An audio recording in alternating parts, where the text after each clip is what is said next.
Welcome back to the Mother-Daughter Disney Podcast. Happy New Year, everyone. The day that this podcast comes out is January 1st, 2024, which is crazy. I can't believe we've made it to 2024. Mm-hmm. Happy New Year. Yeah, Happy New Year, everyone. And again, welcome back. I know we took last week off just to take the week of Christmas week off. But this week, I thought we'd start off with Run Disney because in real time right now, if you're listening to this, the week of this upcoming weekend between January 4th to January 7th is Disney's Run Disney Marathon weekend. So Walt Disney World only does one marathon a year. Run Disney does do other half marathons and like race weekends throughout the year, but only one full marathon a year, and that is this weekend. It's always the first full weekend of January. So I want to do this podcast today in case anyone wants to listen this week leading up to the marathon weekend, that they can, listen to something that has to do with Run Disney. I will say I'm not running the Run Disney Marathon this weekend. So this is kind of my race recap from 2020. So this is 4 years ago. I ran my first marathon in Walt Disney World. So I thought maybe we can just recap what the day looked like. I do have a full vlog of my first marathon on my YouTube channel. So I will be sure to link that vlog in the description of this podcast episode if you like to go watch that vlog. A lot of that will cover a lot of what we're talking about today in the podcast. However, today we're going to go into a bit more detail, and my mom will also give her perspective of like the day as well from her memory. Not for running, because we don't run. Yeah, so again, and then it'll be interesting too to see what has changed from 2020 to 2024. So again, we're in the post-COVID era now. So when I ran it, of course, COVID kind of started in 2020, but it was more of March 2020 when it started. So I actually ran my first marathon just before COVID hit. My marathon was on January 12th, 2020. So it was kind of like a late start to the year. And again, this year is going to be January 4th to January 7th. It's early this year. Okay. There are 4 key races that are part of the race. There is the 5K, the 10K, the half marathon, and the full marathon. And there are usually also kids races as well. I think the kids races are back. I know right after COVID, the kids races were not back at first. It took a while for the kids races to come back, but I do think the kids races are back now. For us, this was a really big trip in 2020 because I had been running at that point for a year and a half. I had been building up my own running schedule so I could run a marathon. So I was very excited to be running. That is the reason why I started running in the first place. As I remember, I called my mom in May 2018. I told my mom, I'm going to run the Walt Disney World Marathon. And she was just like, are you kidding me? She was like, you've never run a day in your life. She was not very sports oriented. Yeah, I was never athletic my whole life. I was never really an athlete. And so I told her, I was like, no, because I wanted to do that because the Walt Disney World Marathon goes through all 4 parks. And I really wanted to visit all 4 parks in one day. That was what I wanted to do in my head. And the marathon goes through all 4 parks. And starting in 2020, that was the first year that the marathon also went through Blizzard Beach. And that was my first time also in Blizzard Beach. I've never been to Blizzard Beach otherwise. So to this day, I think it still does go through Blizzard Beach. I wish it also went through Typhoon Lagoon because then you could say you go through all 4 parks and the 2 water parks, but you don't. So that's okay. So this was a big trip for us. It was my first marathon. We were all going, my whole family, and my brother's ex-girlfriend also came at the time. And we were staying at Bay Lake. That is where we are DVC owners at Bay Lake. So that was where we had started. All right. So first up is the expo. So first, when you go to any race, if you've never been to a race before, now you know, you usually have to go to an expo to pick up your bib. That's the main thing you're going to get. Your race bib is the thing that you kind of wear in your chest that has your number. And that will also keep track of when you're running, what your time is for. The Disney expos are always at the ESPN Worldwide Sports Complex, and it's spread across 3 buildings. There are a lot of signs telling you where to go because when you first get there, it is a bit confusing because there's a lot of buildings, but you want to first walk all the way in and you're going to go, I think it's still going to be in the field house room where you get your bib. Again, there will be signs to say get your bib first. You will sign a waiver as well when you're there. You can sign the waiver online now and you will pick up your bib. There will be lots of stations that kind of say how you pick up the bib for which race you're running. So if you're doing one of the regular races, you do that. If you're doing the Dopey Challenge or the Goofy's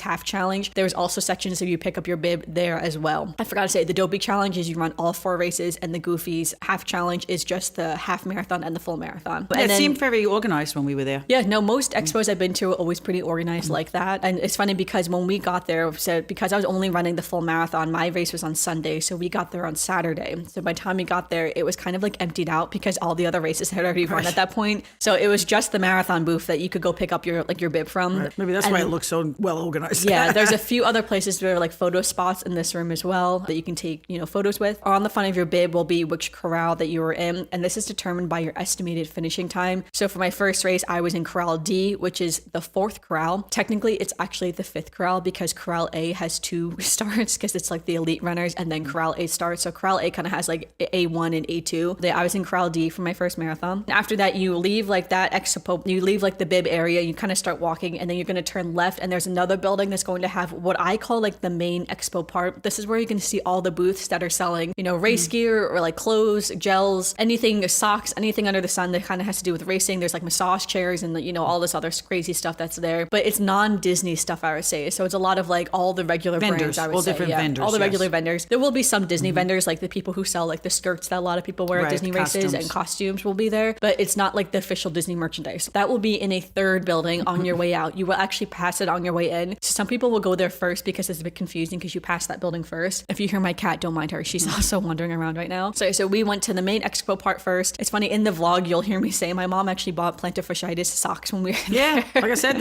I needed them and they were there. So. Yeah, so she got socks when we were there, which is kind of funny. Which is a joke is because Amanda ended up putting them on after the race. I did, yeah, because I didn't bring my own compression socks, and it is good to wear compression socks after a race, especially like your first big race. She wore them like first. So yeah, so then after you go to the main expo part, you can buy anything you want. Then you'll go to the Disney expo part, and this is where you're going to buy the Disney official merchandise for the race weekend. There will be lots of character meet and greets here too. There's always characters who are hosting the races. So for the marathon weekend, it is almost always the same for marathon weekend, but then all the other races like the Princess Half Marathon and the Wine and Dine and the springtime races always change basically. But for this race in 2024, the 5K is Pluto, the 10K is Chip and Dale, the half marathon is Donald and Daisy, the marathon is Mickey and Minnie, the half challenge is Goofy, and the Dopey challenge, of course, is Dopey. I'm pretty sure that was the same the year I ran it as well. The only addition is that it used to just be Donald who hosted the half marathon, and they've added Daisy over the years. Same thing with the marathon, that it used to just be Mickey who was hosting the marathon, and sometimes Minnie would host the half marathon, and now they've kind of just put all the characters together. into it. So when you get like the medal and the shirts, you just see all the characters on it. That's all that really means at the end of the day. But sometimes you also have like odd characters too that you don't always see in the parks. So for instance, like I remember during mine, we saw like Raya from Raya and the Last Dragon. You don't usually see her around the parks. You'll see other Disney princesses and sometimes in outfits that you don't normally see. So I think we saw Jasmine in like a not the blue outfit, like a different outfit that she was wearing. So it's kind of exciting to see the characters that you don't normally see around, especially when you're there too. There can be long lines for them, but even with a long line, it's still usually shorter than a line in the parks. So like an hour line to meet Elsa, for instance, in the parks could be a 20-minute line to meet Elsa at the expo or something like that. And maybe she's wearing like a different outfit, maybe an outfit from like Frozen 2 rather than the first Frozen movie. So it's kind of exciting to see the characters if you want to go meet the characters. Of course, too, you'll be dressed in your race gear, so you can hold your bib up, you know, it'll be the memory for when you're running your race, and that's always kind of fun. We also got free airbrush tattoos when we went to it. So I got a 26.2, which is the amount of miles in a marathon, and my mom got the Cinderella's castle. All right, so from the expo, we purchased a few items. I got first a large car magnet for $10. I still have that on my fridge. I also got a smaller race-specific car magnet that actually said 26.2 on it for $8. I got the official enamel pin for like the Run Disney 2020 that says 2020 on it. I didn't say the price for it, but I'm going to estimate it's between $10 to $15. Don't know how much it actually was. $15. I also got the official marathon tech jacket. So this is the jacket that you can kind of go running in if you want to, but you can just wear for leisure. I've only ever worn it for leisure. That was $95. And I got a marathon long sleeve cotton shirt that was $40. So yeah, so I got a marathon long sleeve cotton shirt for $40. And then I also have the shirt that comes with your registration. So whenever you register for a race, you normally have something that comes with your registration. So for us, it was a shirt. So I have that. So in total, we spent $140 with an annual pass holder 20% discount. So if you're an annual pass holder or a DVC member, you get 20% discount. I don't know how much all the items would be without the discount because I don't know how much the pin was because I can't remember. I didn't write it down anywhere. Yeah, but those were the items I had purchased and what we had spent. So because we went to the expo on the last day, it was slim pickings for sure, because by the time you got there on Saturday, the expo started on the Wednesday. So a lot of people who arrived Wednesday before, like the first race was on that Thursday. That stuff. All the sizes were gone. Like I really wanted a running tank top. There were no running tank tops in a size small. Everything was extra, like 2X to 3XL. So all the smaller sizes were gone. And even for like the 2X to 3XL, there were only a handful left. There was not much to pick from. Even from the t-shirts, even from anything cotton was gone. It was only tech material that was left, and I really wanted cotton. I would say if you really are like, you're very gung-ho about getting the merchandise, to try to plan your trip accordingly so you get there on the first day of the expo. I believe on the first day of expos now, you do have to sign up for times to go to the expo so they can do crowd controls. Oh, wow. Okay. Yeah, because it can be very crowded. So when you get there, I know that they also have limits on items that you can buy as well. So people aren't all the dragging items. all the stuff and banging out and reselling it. Yes, I know there's certain limits of things that they do now. But yeah, at the time though, I don't know if they did that in 2020. I don't know if that started because we didn't try to afterwards. buy anything extra or whatever. Yeah, and we didn't go on the first day. No. So I will say, I kind of wish if I had known, maybe we would have tried to get there earlier or something like that. But it is what it is. I got the items that I wanted. Well, the problem with getting there earlier is then you're having a half of your vacation before you even try to run the race. We wanted you to run the race. That's and then, the problem. Then we just relaxed. Then we just had our vacation. That's what I wanted. I didn't want to be like, worried and anxious the first couple of days of my vacation. Then you have to worry about what you're eating, how you're training, whatever. Yeah, so it's a little different. So it is what it is. I don't mind it. I still got the stuff I mainly wanted, which was the tech jacket, and I like the long sleeve cotton shirt I got too. So that day, then we went back. I actually got DoorDash food that night because when we were staying in Bay Lake, there was no good pasta dish at Bay Lake. So I know some people will go into the parks and have specific meals that are in the parks. I didn't do that. I went to bed at 7 p.m. and I had DoorDash pasta from Carrabba's. So, which is very good. Yep. So I ordered from Carrabba's. That was my first time I ever had Carrabba's, actually. And that set us up for years in the future that we still order Carrabba's from that first time. So my alarm was set for 1:30 a.m. and I woke up actually at 12:30 in the morning and I just couldn't go back to sleep. So I was up from 12:30 until I had run the race. So yeah, that was our first full day. Do you have any memories from the expo? I will say we're going to talk about the cheer squad Well, the expo later, is the first time I had ever been to an expo too. It was interesting for me even as a spectator. Yeah. Because like I said, I love all the merchandise, looking at the merchandise. I didn't have to buy anything. But like I said, they had all the vendors. And those vendors had stuff that even I was interested in. So to walk around and see all that. And then they had the characters and getting the tattoo was fun. And like I said, as far as the expo is concerned, it's a short little stint that you go to, but it is entertaining for everybody, not just the runners. Yeah, it's definitely interesting for sure. So, and again, at this point, and when I first gone, I had only been to a few expos. So if you watch the vlog, I'll kind of make comments about the expo. Now I have run 5 marathons. I've run many more half marathons, 5Ks and 10Ks, everything. So I've been to many running expos in a general sense. So because the Walt Disney World Expo is across 3 buildings, it may feel a bit small in comparison to, for instance, like the New York City Marathon. Okay, the big ones, yeah. However, it's just because it's across 3 buildings. If you put all of that into one huge warehouse, basically one huge convention hall, it would feel just as big as any other expo that's out there. So in a way, it's kind of nice that it's broken up because it is good for the crowd control, for the lines too, so you're not waiting that long online to purchase items. So for me, it was the best expo because it's the only one I've ever been to. So right now, it's the best one. Yeah, I haven't gone to any of the other ones. So for me, it was the best expo ever because I've never been to any others. Yeah, and I think you can pay ahead if you want to have your bib mailed to you, so you don't have to go to the expo to pick it up, but you do pay for that. So just keep that in mind. But I would also think that if you want some kind of merchandise and stuff, you want to go and see and do. But I would assume that some people are on restrictions for travel that they can't get there, in time to go to the expo and stuff. Yeah, no, exactly. So just keep in mind. And there also usually are cutoff dates if you want to have it mailed too. So you just have to make sure that you sign up for it to be mailed and pay the fee. I can see that because I got to make sure it gets there. Yeah, so it gets to you on time. So I just keep track of that just in case. All right, so race day. So again, this will all be in the vlog. I do have a little bit of clips from throughout the day. I left our hotel room at Bay Lake at 2:20 a.m. I did not wear a costume for my first race because this was my first marathon in a general sense. And at the time, I didn't know that people really wore like that crazy of costumes till I was there. So we'll get to that in a moment. But all right, so I did, but I would just say I was dressed regularly for a normal running day for me. But yeah, 2:20 in the morning. I did bring a bagel with peanut butter with me in case I did get hungry. I got to the monorail right before 2:30 in the morning. However, the monorail won't start running until exactly 2:30 a.m. So I had to wait a few minutes, and there are a few other people too waiting in the lobby of the Contemporary. We got to Epcot by 3 a.m. I'm pretty sure I had my own monorail thing too that I just sat by myself. Like no one else even walked in with me. It is crazy to be up that early and to look around and be like, wow, it is like 2 to 3 in the morning, and like as if it's just a regular day. All the normal people are in bed. I know, right? The monorail, the buses, and the people who parked all go basically kind of to the same area, which is to the Epcot parking lot. And that is where like you kind of get dropped off at where the end of the race will be. So when you start walking around, you realize this is going to be the end of the race. There is lots of room to walk around, to stretch, to do a running warm up if you want to. There's lots of porta potties, and there's lots of porta potty stations too. So don't just go to the first porta potty. You can go to the regular bathrooms in Epcot when you get off the monorail. Those bathrooms were open when I was there. Sometimes I heard for other races they're not always open. It depends. So just keep that in mind if you only want to use a regular bathroom. But yeah, but there are lots of porta potties around, and there also are some breakfast options too. They will be selling some breakfast sandwiches and breakfast foods, bananas, things like that if you need that.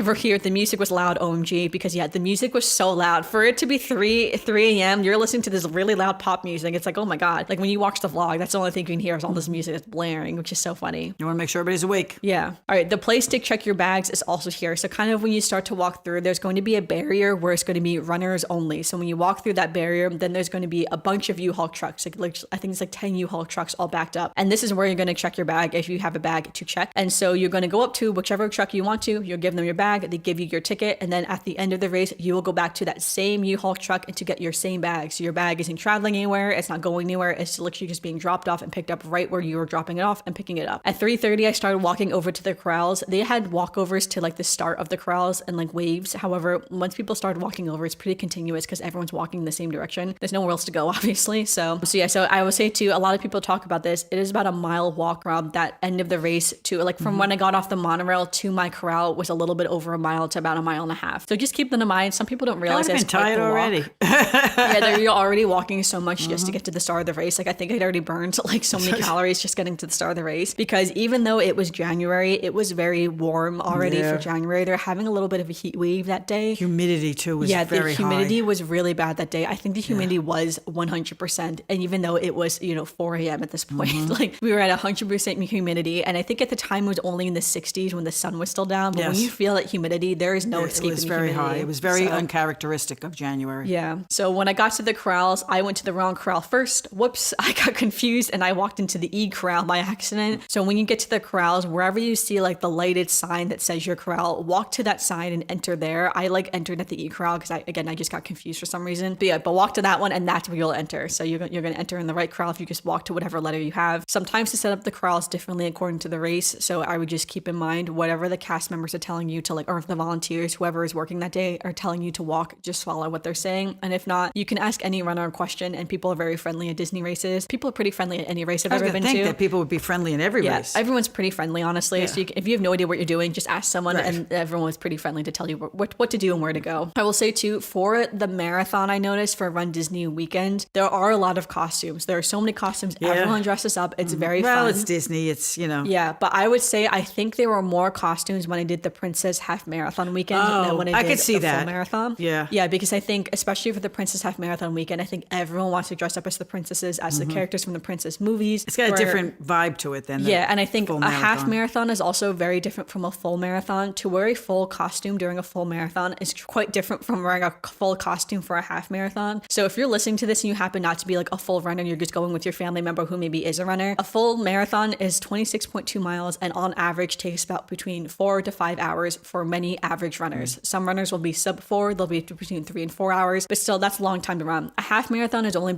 between 2 to 3 hours. So you're adding on a couple hours that you're in that costume, especially running in that sun. heat. Yeah. Although there was one girl who's dressed in a full Jasmine costume holding a little tiger, and she was so cute. And she ran that whole thing looking like Jasmine. She looked so good. I could not have done that, that's for sure. So, all right. So back to that bagel that I took with me. I never ate it. So I took a few bites of it. I forced a few bites down, but then I didn't really want it because I wasn't really hungry. I was kind of nervous. So I threw out the bagel. The race was supposed to start at 5 a.m., but we did not start at 5 a.m. We started kind of late because during the day they were having some security problems closing roads down. So we didn't start until 5:20. So at 5 a.m. when the race was supposed to start, that was actually when I was starting to feel hungry, but I had already thrown out the bagel at that point. So no bagel for me. So the race started at 5:20 a.m. That's when the first corral went off. And I went out at 5:27 a.m. and I crossed the actual starting line at exactly 5:30 a.m. So about a half hour when I was supposed to cross, that is when I crossed. I'd also note too, it's kind of cute, but each corral gets fireworks when you start. So Mickey will do a countdown for every corral and they will send off fireworks for each corral. I do love that. I love when races will do special things for the corrals because often only the first corral gets something special and the rest of the corrals get nothing. So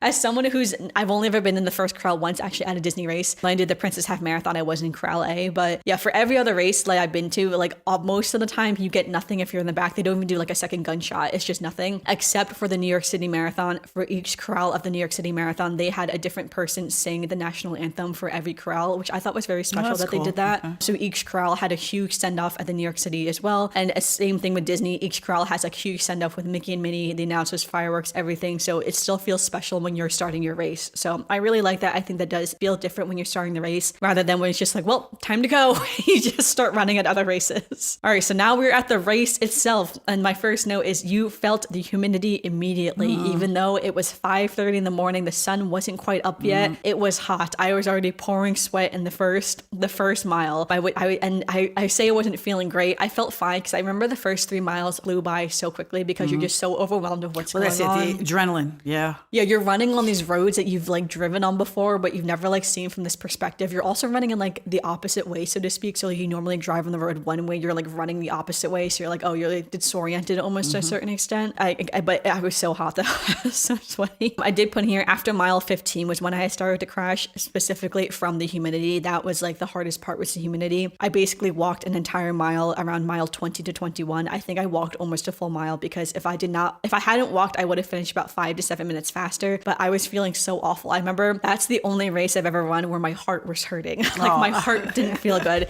I've never had heart problems in my life, but I remember my heart did not feel good. It was just so hot. It was so humid. Give her credit. She kept going. Yeah, and towards the end of the race, there is no shade. Like there's times when you're on that highway, there was no shade from the sun. So now I'm in the full sun. I was so hot. Oh my gosh, some of it was so bad. I will say Disney doesn't have too much uphill. It is generally flat, but there are going to be hills, especially when you're on the highway. You go up and down the exits, and the exits are hills. So you will go up and down exits, up and down like the overpasses on the highway. Those are all hills. So just keep that in mind. There are hills, but it is generally pretty flat. Well, yeah. However, that land is generally flat, but like you said, because of the roads being built, they're built on a grade. And they did have lots of water and Powerade stations pretty regularly throughout the race. I think they actually added 2 more stations as well between like kind of empty spots where there's extra water and Powerade. And there's also a lot of medical stations too throughout that had biofreeze and cooling towels. There are lots of people stopping at the medical stations. I'd also keep track too in case you see other runners who need something to say, oh, like we passed a medical station or medical station's coming up. So that's always good to know as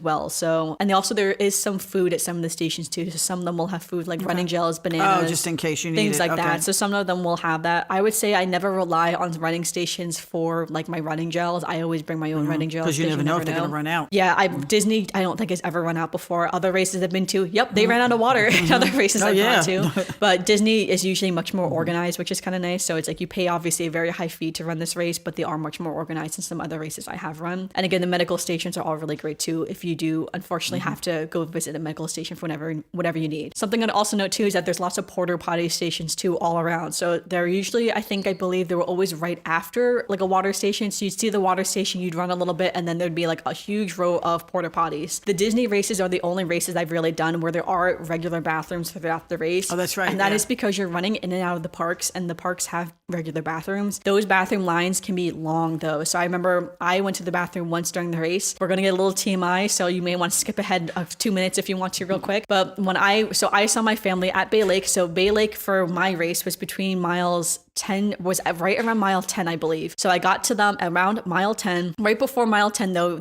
I was running up, I guess like the parking lot of Magic Kingdom. Remember, that's the first time you really see people is when you get to Magic Kingdom too, like the parking lot, people will start to cheer you, which is very cute. It's very fun to like see people, especially after you've been running 8 miles with nothing in the dark, like in the dark by yourself, basically. It was still dark when we were down there. You start to see people. Well, the bathroom that was open, that's kind of by like the security of Magic Kingdom, that bathroom was open. Lots of runners were going in there, long line. At that point, a lot of runners will know this of the race poops. When you start to run, you got to poop. Suddenly you have to poop. The poop is there. The poop is coming out. So, get there. Yeah, so I skipped the regular bathrooms. I was like, no, me and Meg can hold it. When I got to the next row of porta potties, which was very close, I was like, I can't hold it. Let me just go try to go to the bathroom. Went into the porta potty, very clean because everyone, like, they were empty. There was no line for that one because everyone had gone to the regular bathroom. So by the time everyone peed there was no lines for the porta potties right afterwards. So that's a little tip. If you don't want to wait on line, go to the next porta potty. After a regular bathroom, go to the next set of porta potties because they're barely used. There's no line, and that's what I did, and it worked out great. Right after that, that's when I kept running, and then I saw my family at Bay Lake. And then for me during the marathon, you only are in Magic Kingdom, I think between miles like 11 to 12, so only like half a mile there. But after Magic Kingdom, then you start to run towards Animal Kingdom, so it's a long way to get to Animal Kingdom. So as you're running there, I have this note here that says you do run by the water purification plant, which is by Animal Kingdom. This is nothing against water purification plants. I think it's great that they have one on property, but they do not smell the greatest when you are walking by them. So you're running and with the humidity, it is just like trapped in the air. And I remember everyone running being like, do we have to run on this road? There is no other road for us to go to. Because it is quite some time, I remember. Did anybody go back and tell Disney that though? I think it's just the easiest way to get to Animal Kingdom, but I just thought that was kind of funny because people were talking about it out loud saying like, is this the only way we can get there? Because it doesn't smell the greatest. And again, love that they have the water purification plant. Very important, but yeah, definitely didn't smell lovely when you run by it. When you get to Animal Kingdom, you will kind of enter by Harambe Square. To me, that's so interesting because you're entering the parks, especially for Animal Kingdom and Hollywood Studios. You're entering the parks at spots where you would never normally enter the park. You're entering from like the backstage. So you're entering backstage, then you're going technically on stage, and then you're in the park. And I remember when I got to Harambe Square, I didn't know where I was at first because I was so disoriented being like, where am I? Like I knew it was in the Animal Kingdom, I just didn't know where. And it took me a second to realize I'm in Harambe Square. This is crazy. I'm running behind I'm running behind behind different direction. behind the Tree of Life. This is incredible. You run past Mount Everest, which is incredible. If the park is open when you run by this area, you can go on Expedition Everest. I know a lot of people who tend to do that. They stopped and did that during races. That's like a big thing for people to do, is to go on Expedition Everest during their race. However, when I ran by, the park wasn't open yet, so I couldn't do that when I had run by, which is a bit sad if I thought about it, because if it was open, I probably would have done it. But I couldn't do it because the park wasn't open yet. So keep that in mind. If you're in a later corral, that's like a joy of the later corrals, that they all tend to do Expedition Everest. And it's like a fun, like cute. After Animal Kingdom, that's when we then ran over to Blizzard Beach. Because the day was so hot that day, actually, later in the race, they actually closed off Blizzard Beach to later runners after me. Right. So I remember getting to Blizzard Beach. I was very excited to get to Blizzard Beach because I had never been there before. I saw more of the parking lot of Blizzard Beach than I saw of Blizzard Beach, because you run through the parking lot for a really long time. You like do loops around the parking lot. It was very strange. Blizzard Beach, I also found out, is all bunny hills. It's built on a hill. Everything is hills. You're going up and down these tiny little hills the whole time you're in Blizzard Beach. It was kind of wild. I did see Olaf in there though. When I got out of Blizzard Beach, I kept running. That was when I was hitting that mile 20 mark that I talked about, where like I could no longer, I was getting too hot. I was in the blaring sun. I knew I was on my way to Hollywood Studios. Like I could see all like the road signs that said I was going to Hollywood Studios. And I knew at that point I only had a couple miles left. But it was just so hot though. And then it was around, by the time I remember, when you just bloop in and out of Hollywood Studios, like you would literally enter by Tower of Terror and then you like immediately exit like 2 feet down Hollywood Boulevard. Like you do not stay in Hollywood Studios that long. And I remember too, when I was running, because you do run past the Skyliner, they had groups of people like slowly moving from the Skyliner. Then they would move them to like a little center thing and then move them over so they could enter Hollywood Studios. Because at that point, Hollywood Studios was opened when I entered into Hollywood Studios. That was really exciting too, to see people who were just going to the park that day. That was just like, what are all these people doing as you were like running by? That felt super special, and that was really fun. But you do not spend much time at Hollywood Studios. It's a quick little boop in and out of Hollywood Studios, at least for the marathon. There were other half marathons where the course will take you through like Galaxy's Edge and you do more of Hollywood Studios. For the marathon, I think for this year too, that is just not the case. After that, then you run towards Epcot. So you go to the boardwalk. I have done the walk from the boardwalk, to Hollywood Studios many a times. The path there is quite narrow. I have heard that if you're in a spot where there's lots of people running with you, it can be very congested in that area. When I had gone, it was a bit early enough that it wasn't too congested yet, but I have heard there are lots of spots where it can be very congested. A narrow walkway for all those people to funnel into. So you kind of go around that. Again, that's super special too, because there's lots of people who are just like at the boardwalk getting breakfast, just at the resort, that are just like watching you run, which is really cool. And a lot of people who are cheering you on. And let me tell you, even on the boardwalk, I was like, I'm not making it. I was like, I don't know about this, guys. I'm not feeling too hot right now. So you enter through the International Gateway into Epcot. I don't think we went through the International Gateway. I think you entered by the UK Pavilion or something like that. I can't remember exactly. But you see a lot of the backstage. I would say that's the coolest part of the race, really, is seeing all of the backstage of Disney World, because I had never seen that before my whole life until I did this race. And I wish I took more video of it. I didn't take any video of it. I'll get to that in a moment. But it's just so cool to see so many of like the backstage stuff. But you enter, you go all the way around the World Showcase, which is so cool. That was my favorite part, because at that point, because of the time I was there, the World Showcase was not open yet. Only Epcot was open. So it was very empty when I was there. There were a few people walking around. There were lots of cast members and like the photo pass people. But by the time I got to the World Showcase, there was like no one around me. Like I have a lot of photos from me on the World Showcase when I was running with no one in the background. Like it was just me. I don't know why I just emptied out by the time I got to the World Showcase. There was just no one around. But that was very special. You exit around the Mexico Pavilion, and then you think you're almost done, because you only have about a half mile left, right, once you exit from Mexico. But then now you're suddenly in the backstage area, and everything's really tall around you, all these buildings, and you're like, well, I know where the ending is. I saw it when I arrived.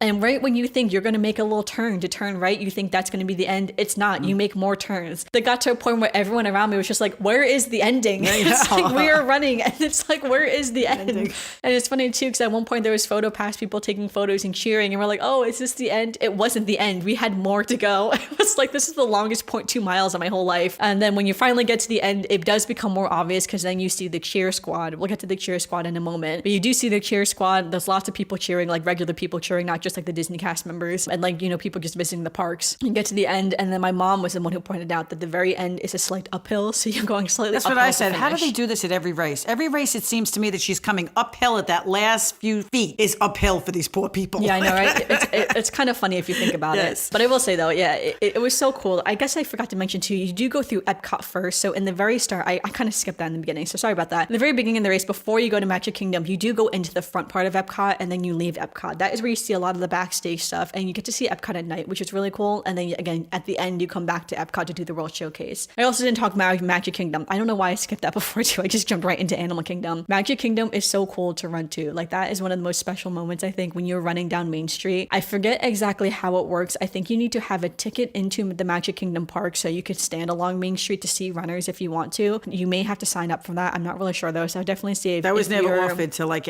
spectators. Yeah, as if far you as have a I family know. member who wants to be standing on Main Street to watch the runners before the park opens, I would definitely just look into it, how you can ensure that you can do that. But yeah, I think you have to sign up for it, and I But think there were you have to have a people there. ticket. Yes, Yeah. the whole thing was crowded even when I ran through early in the morning. That is very special. I did, and this is what I was going to say, I did film when I was running throughout the marathon. None of the footage saved. I don't really know what happened on my phone. It didn't save the footage. I only had one clip from Animal Kingdom that did save. So that clip is in the vlog. So if you do choose to watch the vlog, you'll see that one clip of me running behind the Tree of Life. But I did film me running down Main Street and the clip didn't save, which is a bit sad because it was very special. I think I teared up actually. But I think you do hit mile 11 on Main Street, which is really cool. And during the half marathon as well, you hit mile 5, I think, on Just like halfway on. through. So it's very cool to like be on Main Street. You run through and you run through Tomorrowland, you run through Fantasyland, Frontierland, you go through all the lands. I think I just didn't go into Adventureland. I think you leave by like Frontierland. So you don't really see Adventureland as the only one. But yeah, it is so special to run through Magic Kingdom, and you do run through the castle. That's another place too where people say can be very congested when you run through the castle because it's quite tight and people are taking photos and videos and everything. When I ran through both times when I did run Disney races, it wasn't congested for me. I remember though when I did the Princess Half Marathon, there were these bright lights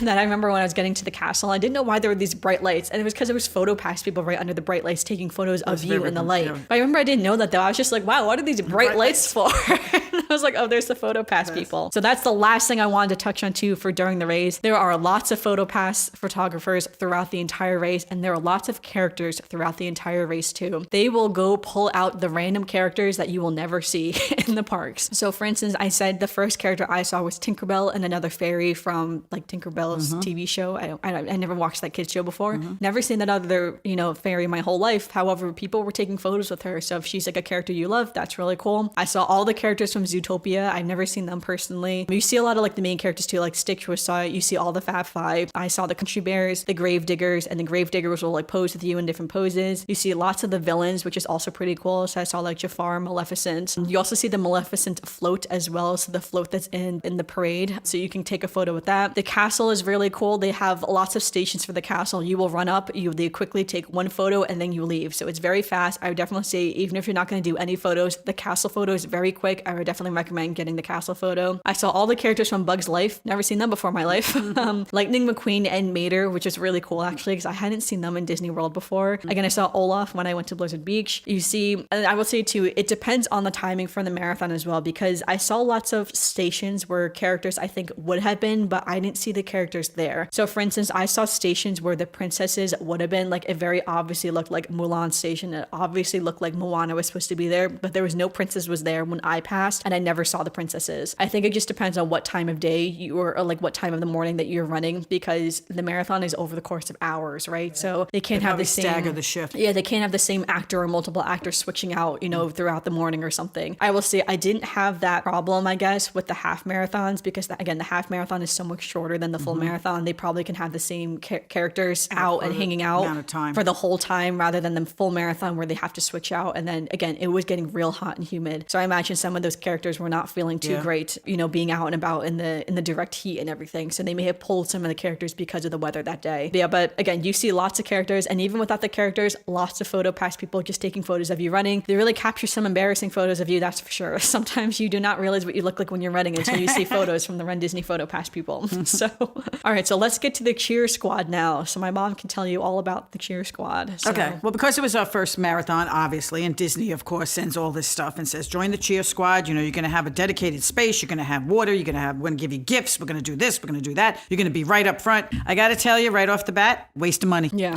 It was $80 per person. They were supposed to get a water bottle. Never They got got their water bottle. Obviously, they ran out of What water, they too. did get was a foldable mat to sit on that says Run Disney. They got a foldable fan that also had a map of the race, which I do still have. I keep that hung up actually. A cowbell that says Run Cowbell. Disney. Okay. That's what they So, got. technically, And you have access to those stands that I was talking about before. yeah, at that's the the waste race. of money. Yeah. Now, if you want those little souvenirs and you think you want memories from the thing, that's fine. But what I found was when we got there, the bleachers that they have set up are right the finish line, but they're encased in like a fence. So you get to go in the fence and sit on the bleacher. You don't really need to do that. that because you could go right up to that fence and wait and take a picture at the finish line. And the thing is that people are very, even when she said the people in the race are nice, people outside the race are nice too. Yeah. What they realize is people are waiting for certain people. So what you do is you just get behind somebody's coming. Once they're finished, they're going to move away and go meet their runner. So once they move away, you move in. We've done that at every race. So I say that if I had to do it again, I would not spring for all that money to go sit in the stands. I mean, we were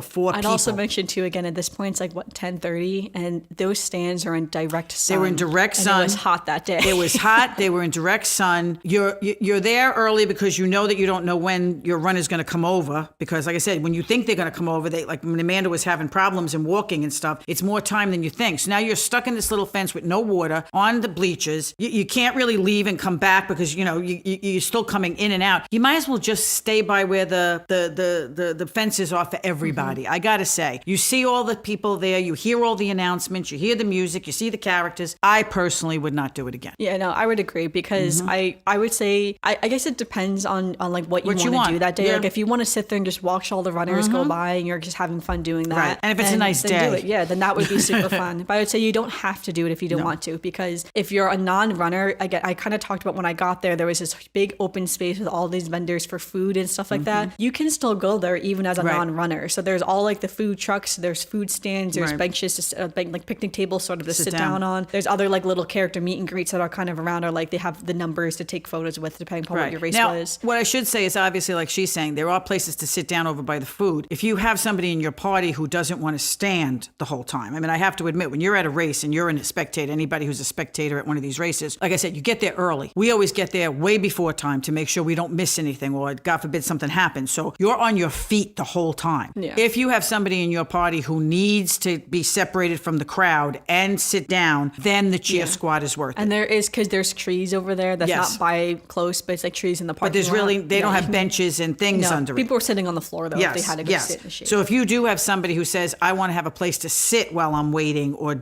sit till they come over the finish line, then I would suggest the cheer squad. For us, it was just a waste of money. Yeah, it wasn't worth it. Because there was no reason for us to have to sit down. And when I did the Princess Half Marathon, they did not do the cheer squad. No, we went to the finish line and we did absolutely fine. So by 10:40, I was finished with the race. My official time was 4 hours, 56 minutes, and 24 seconds, and I ran with an 11-minute mile according to my running app. My parents and my family were signed up for the text message alerts to see like where I was, but my mom said they were inaccurate. Yeah, they were she would get the messages a couple minutes after I actually passed whatever it was. So I would say it depends. I think that has to do with all those thousands of people on those apps. Any race I've ever done, I find the tracking is never super accurate. It just gives you an idea. Yeah. So, but that was my official time though. Obviously I have run a faster marathon since. It was my first marathon. For me, my lower back was the most sore. Like I had never had pain in my lower back before, but my lower back was the most sore. And I said in the vlog, my left leg was more sore than my right leg, which I thought was kind of funny. And I did wear the compression socks afterwards. So this was something I thought was interesting because when I finished, you cross the finish line, right? Now you're walking. You just ran for me, I just ran my first marathon in the heat and the humidity. The first thing they give you was the medal. So you walk up, the volunteers or the cast members are there. They put the medal around your neck. You're like, oh, thanks. Then they handed me a cooling towel. So then I had a cooling towel. Then they handed you like a little Mickey hat, like a souvenir Mickey hat. I still have my little Mickey hat. And then there's a second tent for the challenge medal, or like the challenge finishers to go through to get their dopey medal and or like the goofy half challenge medal. So there's that. Or then you can go straight into the food tent. And there was also a medical tent too right there. Now you may notice I did not get water in this whole time. As I'm walking by, I'm like, where is the water? All I wanted was something to drink. And there was no water until you pass all of these stations and you get to the first food station. I actually almost went to the medical tent first because I just desperately needed water. I don't know why they didn't give us water first. I've done other races too that do the same thing where like the water is at the very end, but I feel like at that point you haven't seen a water station in over a mile. So it's like I've gone at least one full mile without any water in the heat and the humidity. But that was my only critique, I would say, of like the ending was that I feel like the water should have been first and I don't know why it wasn't. So I finally got my water and I also got Powerade Powerade. This was when I also realized too, when you're a runner, you can take as much water, as much drinks, anything you want, they just give you, right? And I didn't know my mom didn't get her 2 water bottles for being part of the cheer squad. We were also in the heat and humidity without anything. That's what I was saying, yeah. So I said, you guys should have told me because I would have taken water to give to you. But it wasn't a big deal. I didn't get any. All right, then you get a snack box, and there was also lots of bananas. So in the snack box was mainly foods I don't eat. That's actually what I wrote down. I'm also a picky eater, but it was basically like 2 bags of chips, a cranberry fruit bar, a cheddar dip with like chips that go with it, and a banana, and I think like they're from all the vendors that are advertising. Yeah, so. And it is in a special little like Disney box. The box was cute, but I think I didn't eat any of it, if I'm being really honest. I think I ate maybe some of the chips later down the road. Yeah, we didn't even eat it because we had breakfast before we got to the cheer squad. So immediately when I was done too, I remember like seeing my family waddling out to meet them and just being like, I just need to sit down for a second. Yeah, she was just walking around like, okay, what do you need, Amanda? Yeah, I don't know. We sat down. I sat down on one of the tables for a few seconds. And at this, my brother and his ex-girlfriend were in Epcot and they were going to purchase something that was quite a big purchase. And they wanted to use my parents' DVC discount. I had to run all the way over me and my dad were there. I did my own marathon. Yeah. My mom ran into the park and then I said, it's okay, go ahead. Because then there's me and my dad waddling out of the race with me waddling behind him. So I say to you, I put it here, there's a lot of seating for anyone who wants to sit down. Again, this whole section, keep in mind, is all in the sun. There's no shade, there's really. no shade. They don't put up tents. They don't do anything. Yeah, you're in a parking lot, so there's very little shade for the most part. I think they hold it probably in January because it should be the best Yeah, I think weather. it should normally be cooler, but it just that year just happened to be really hot. Yeah, it was like August. Just the way it was happened. like running the marathon in Disney in August. So I remember we waddled all the way back, and then when we got to the Joffrey's stand, that's kind of by the monorail, like right in front of the park. My dad really wanted to get me food. He was like, "Gotta eat something. Yes, gotta eat something." So I said, "All right, you can get me one of the lemon poppy seed muffins." He bought me the lemon poppy seed muffin. Joffrey's is great, but that was the worst lemon poppy seed muffin I've had my whole life. It just was not very good. First of all, it had no poppy seeds. It was just like a lemon muffin with no poppy seeds. It had no flavor and it was very dry. So I think I ate it a little bit, but I was another also waste like, of money. This is not good. So again, I just ate the top of it. A long waddle to the monorail. So I waddled up that big hill up to the monorail. We got onto the monorail. I like tenderly sat down because my back was like, I would say my back was sore. My back wasn't like, if anything touched my back, it was painful. Like it was like pure pain to touch my back. It was so painful. Then we got off the monorail. Then we had to switch, of course, at the ticket transportation up and down center. the hills to the other monorail. I remember what this was going down the hill. And as you were walking back up the hill, there was a mother and daughter who were standing behind us. And they said something about, I was like, oh my gosh, I was like, she doesn't even look like she was sweating. Like she looks so fine, like talking about me. And in my head, all I could think of was my shirt was a different color this morning. Now my shirt is a whole different color because of the sweat. And it's just stained with sweat right now. Like this shirt was not the same color that it was. That's all I could think of. So then my dad went ahead of us, of course, at that point, once we got back to Bay Lake, and he got me a Yoo-Hoo because normally after I run, I drink a protein shake that's like a chocolate-based shake. My dad got me 2 Yoo-Hoos so I could drink like some chocolate milk. I showered. I still say to this day, that was the best shower of like my whole life. I've done many races in my time now, and like that shower was still the best shower of my whole life. When I got into that shower, I remember I washed my hair twice.